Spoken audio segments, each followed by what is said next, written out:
Ah, la chance. C'est un mot qu'on utilise tout le temps, pas vrai? On se la souhaite pour un examen, on maudit notre malchance quand on rate le bus. Mais au fond, c'est quoi vraiment? Une sorte de force magique qui choisit ses préférés? Ou alors quelque chose de bien plus concret, de beaucoup plus humain? C'est une question qui a fasciné et qui fascine toujours à peu près tout le monde, des philosophes aux scientifiques. Et ça nous amène directement au cœur du problème. Est-ce qu'on la fabrique, cette fameuse chance? Est-ce qu'elle dépend de nous, de nos actions, de notre façon de penser? Ou bien est-ce qu'on ne fait que la subir en étant les jouets d'un univers complètement aléatoire? C'est toute la tension qu'on va explorer ensemble. Alors, premier angle d'attaque, la psychologie. Et si en fait, la chance, ce n'était pas un truc qui nous tombe dessus de l'extérieur, mais plutôt une histoire qui se passe à l'intérieur de notre tête? L'idée ici, c'est que notre état d'esprit serait un peu comme une clé, capable d'ouvrir la porte aux opportunités qui passent. Et sur ce sujet, il y a un chercheur incontournable, le psychologue Richard Wiseman. Il a mené des études assez fascinantes pendant des années sur des centaines de personnes, en séparant celles qui se considéraient comme très chanceuses de celles qui se voyaient comme de vrais poissards. Et sa conclusion est pour le moins percutante. Pour lui, la chance, ce n'est pas de la magie, c'est surtout et avant tout une question d'attitude. Là où ça devient vraiment parlant, c'est quand on regarde la différence de comportement. Les gens qui se disent chanceux sont en général plus détendus, plus ouverts aux autres, et donc ils sont tout simplement plus à même de remarquer une occasion qui se présente. À l'inverse, les personnes qui se sentent malchanceuses sont souvent tellement anxieuses, tellement focalisées sur leurs problèmes, qu'elles ont des œillères. Elles passent littéralement à côté des opportunités sans même les voir. À partir de ses recherches, Wiseman a carrément tiré 4 grands principes pour, en quelque sorte, cultiver sa chance. Premièrement, maximiser les opportunités, en gardant l'esprit ouvert. Deuxièmement, apprendre à écouter son intuition, cette petite voix qui sent souvent les choses. Troisièmement, s'attendre à avoir de la chance. Être optimiste ne fait pas tomber les billets du ciel, mais ça aide à persévérer après un échec. Et enfin, le plus puissant selon lui, savoir transformer la malchance en trouvant le positif même dans une situation négative. D'accord.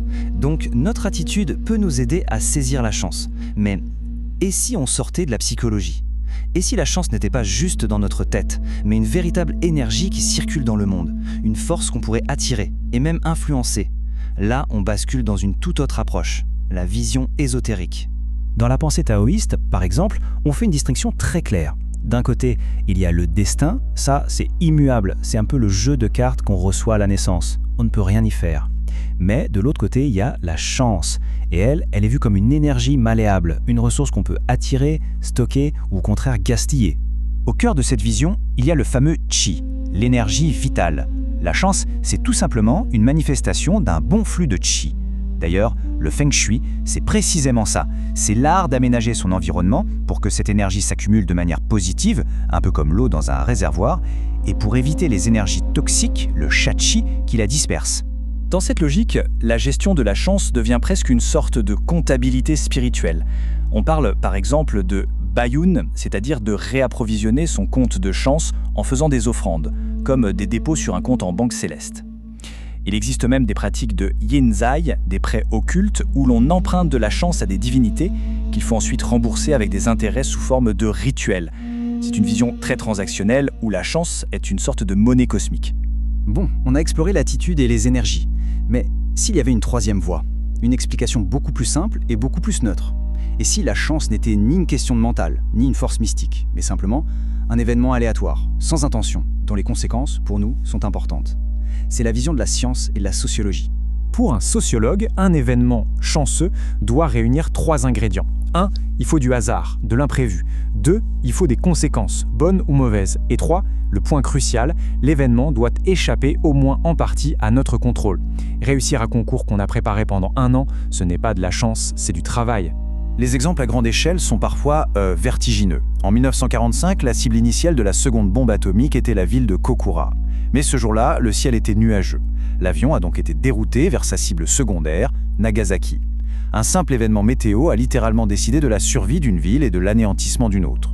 C'est aussi la loterie de la génétique ou l'opportunité de carrière qui apparaît de nulle part. Le mathématicien Cournot a donné une définition du hasard qui est, je trouve, très élégante. Pour lui, le hasard, c'est simplement la rencontre de 2 séries de causes et d'effets qui n'ont, à la base, rien à voir l'une avec l'autre. Pensez à une tuile qui tombe d'un toit à cause du vent, c'est une première chaîne d'événements. Et une personne qui passe dans la rue à ce moment précis, c'est une deuxième chaîne. Le hasard, l'accident, c'est juste l'intersection de ces 2 trajectoires. L'exemple parfait de ce principe, c'est la mutation génétique. D'un côté, une chaîne de causes physico-chimiques provoque une petite erreur dans la copie d'un gène.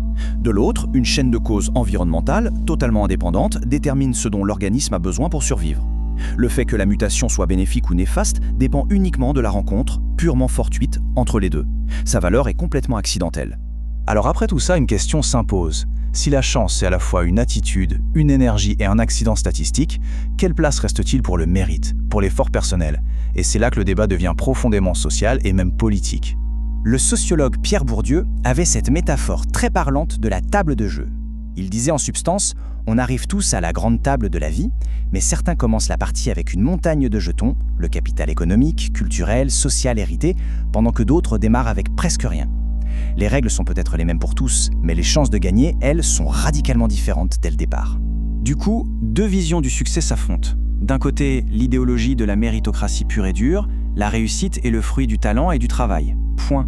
Les inégalités ne sont que le juste reflet du mérite de chacun. De l'autre côté, la sociologie répond « minute ». Le mérite personnel compte, évidemment, mais il est inséparable des structures de départ et de cette part de pur hasard, de ces événements fortuits qui peuvent faire basculer une destinée. Le succès n'est donc jamais entièrement mérité.